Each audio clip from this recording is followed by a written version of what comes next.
everybody, welcome to the Comic Game Movie Show. My name is Deshaun, and today I am here to review The Northman. Now, I was supposed to review this last week, but Seth absolutely completely sucks, so probably gonna stop waiting on him. Like I said, I was supposed to see it with that brother last week, and I was supposed to see it with that brother yesterday, but hey, look, it is what it is, you know, it was a reminder why I do this by myself. But anyways, I went to see it yesterday, and I gotta tell you guys, The Northman it's an interesting film.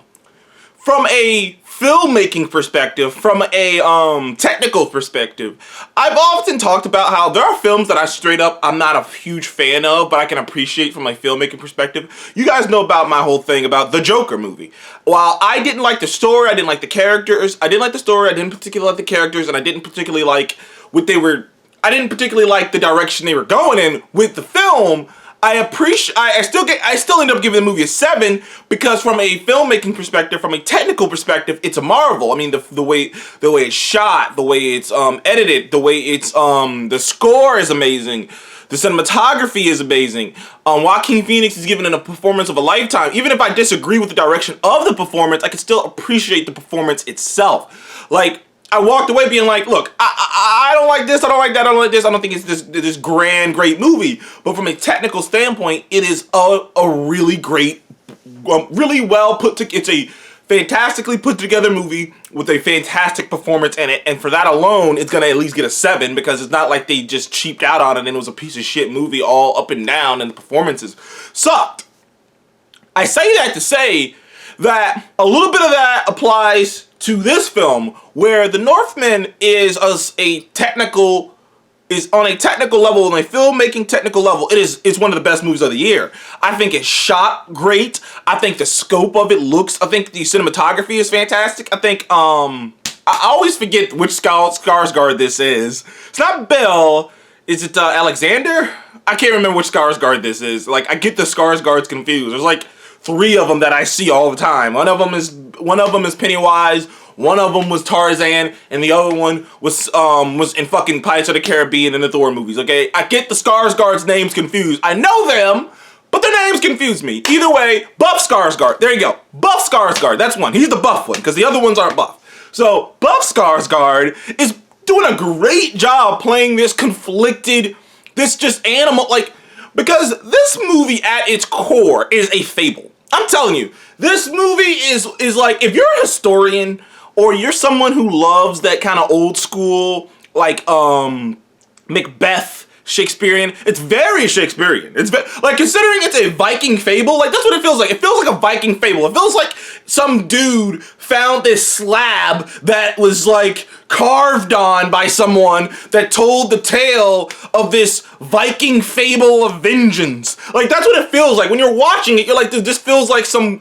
like, classic, old school Odyssey, like, you know, just fable. Macbeth, Ben-Hur, like, just this classic fable. That's what it feels like. It's a classic revenge fable, which kind of murks the line between the supernatural and the hallucinations. As you know, if you've ever, you know, read anything, just reading about ancient history, you know, people were on some shit back in those days, especially the Vikings. The Vikings did some hardcore shit, drugs, you know, the berserker thing. So, like, they play with that in the movie where you're not entirely 1000% sure if what you're seeing, because sometimes, for the most part, they play it straightforward. This is a revenge story. This is a revenge story, and, you know, the twists and turns that come with the revenge story, and, you know, it's a bloody, brutal revenge story at its core.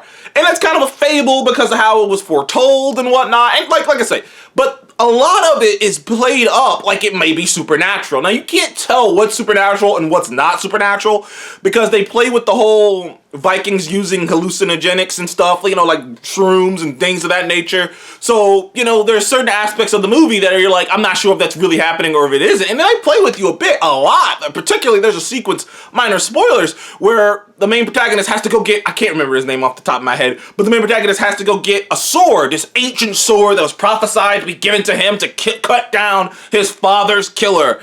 And he goes, he finds it. And then and then like the person holding it, the dead, you know, like the dead Viking holding it wakes up and starts swinging the sword at him, and he has to fight this undead guy, and he kills him, and it was kind of a cool sequence.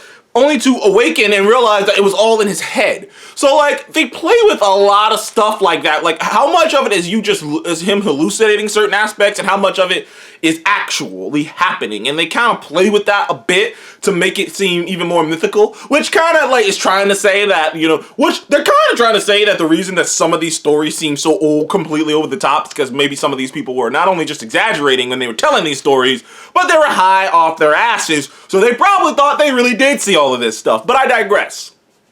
The performances are great.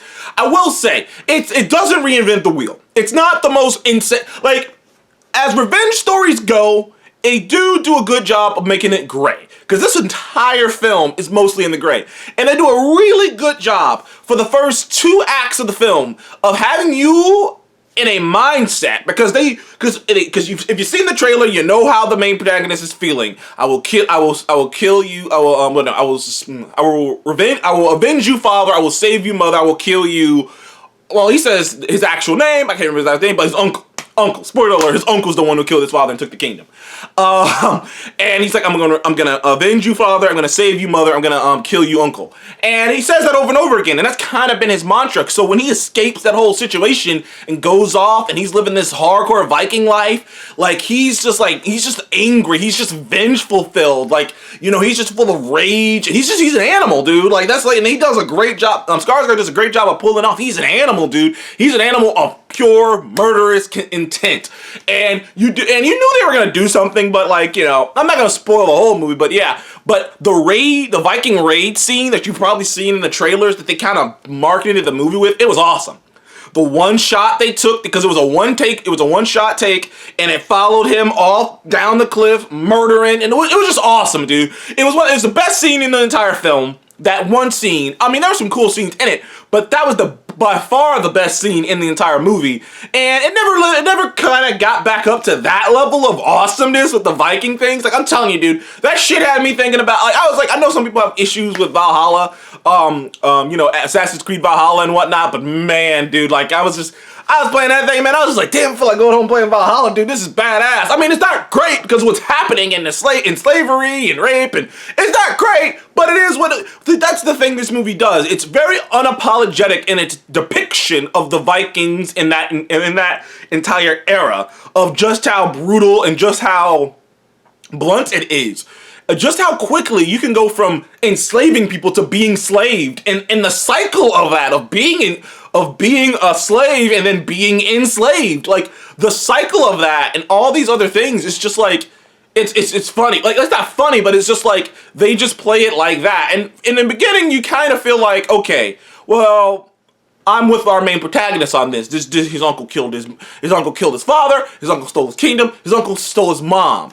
And you kind of think that that's what it is. But the more the movie goes on, and particularly in the third act, it turns out you find out more things that make it even more gray. Like, the movie's already gray to begin with, and it's just like these people trying to find some semblance of happiness in all of this gray, and people doing what they gotta do in all of this gray. And in the end of the movie, it's a very bittersweet ending. I'm just gonna spoil that for you. It's a very bittersweet ending, and not because of what you're thinking, because you're thinking like, oh, revenge story, so it must, you know, and you know the old adage, you know the old saying, he who seeks revenge should dig 2 graves, and that does apply in this film. But it's not just that; it's the process of how they end up getting there. It's just better bittersweet. It's very just like, it's a tragedy. It goes from a fable, and then it turns into kind of a tragedy, and then it's a fable tragedy and a fable again because of the ending. So it's a bittersweet ending. It starts off as this righteous vengeance fable, turns into a tragedy, but it still ends up ending sort of as a righteous vengeance. Well, it's not even righteous vengeance anymore. It's just a fable, you know.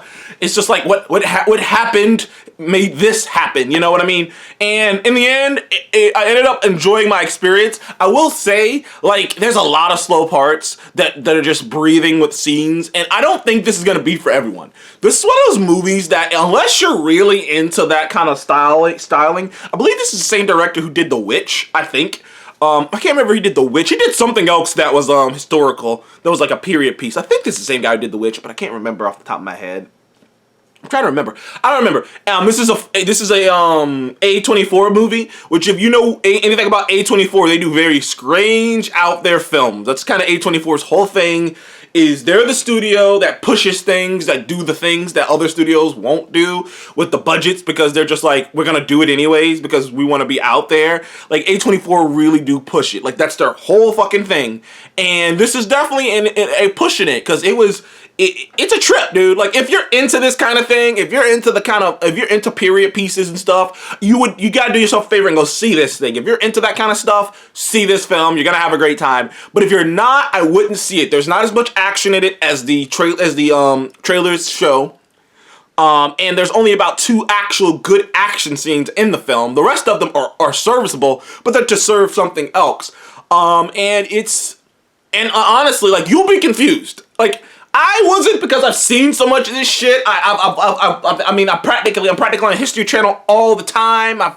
I've played video games. I've watched movies like this before. You know, I've read books like this. So, like, to me, it was just like, okay, I get where they were going with this. But if you're not into this kind of shit, I would not go see this movie. But for me, someone who's into that Viking shit, someone who's into historical shit, someone who loves a revenge story, I am scarily obsessed with revenge stories. Scarily. Like, John Wick and Kill Bill are like my Bibles.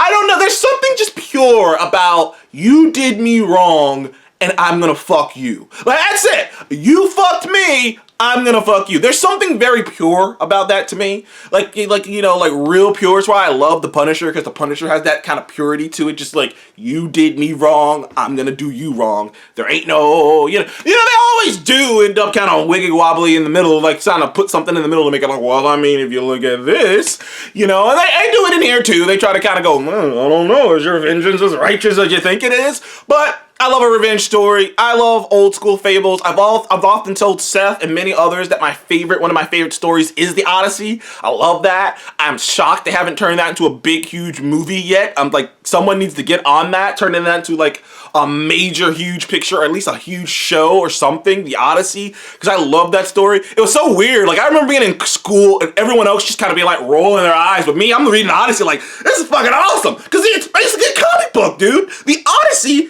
is a comic book. Anyways, I need to go off. I would give The Northman an 8.5. It has its issues. Like I said, it's not a lot of action. I can't recommend this for everyone because it's not very, what's the word I'm looking for? There's not a lot of mass appeal to it. Let's put it that way. Not a lot. Like, most of the people who walked out that audience were just like, okay. Because I went to the theater and like, it was quite a few people. It was like at least 20 people in that theater. And I'm about to say, almost every one of them walked out like, oh, okay, well, that was a thing. Anyways, I would give The Northman an 8.5. Please comment below and let me know. Have you seen The Northman? What do you think about it? Please like, subscribe. Thank you guys for joining the Comic Game Movie Show, and I will see you guys on the next one. Goodbye.